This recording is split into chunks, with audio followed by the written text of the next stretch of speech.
دوسرے بڑے بڑے عظیم مولویاں تشریف رکھتے ہیں۔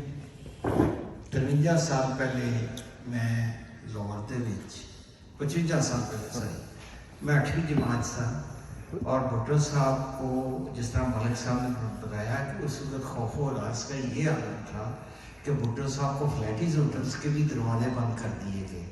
بھٹو صاحب کو رہائش بھی ایک لاہور ہوٹل یا اس طرح کے ہوٹلوں میں رکھنی پڑی، مگر آج 55 سال کے بعد پیپلز پارٹی کا، جس طرح ملک صاحب نے صحیح فرمایا کہ وہ بچے جو پیدا بھی نہیں ہوئے تھے ان کو بھٹو یاد رہ گیا ہے۔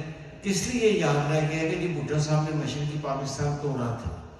یہ ایک ایسا پروپیگنڈا مسلسل 40 سال سے کیا جا رہا ہے کہ ہر بندہ اس پہ بلا شک و شبہ بغیر سوچے سمجھے اس پہ یقین کرتا ہے۔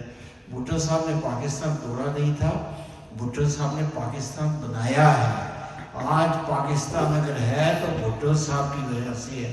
اس کانسٹیٹیوشن کو نکال دیں، اس ایٹم بم کو نکال دیں، ان تمام شہادتوں کو نکال دیں، اور پھر دیکھیں کہ پاکستان اگر سلامت رہ سکتا ہے، کوئی ذی عقل بندہ یہ کہے کہ پاکستان سلامت رہ سکتا ہے تو اس کی دماغی حالت پہ شک ہوتا ہے۔ بھٹو زندہ ہے، بھٹو زندہ رہے گا۔ بھٹو صاحب کی آنے والی نسلیں بھی پیپلز پارٹی کی اسی طرح قیادت کرے گی جس طرح وہ کرتے تھے۔ میں شکریہ ادا کرتا ہوں چودھری جاوید گجر صاحب اور جنرل سیکرٹری صاحب اور تمام لوگوں کا کہ میری بات آپ نے بڑے تحمل سے سنی۔ بہت شکریہ۔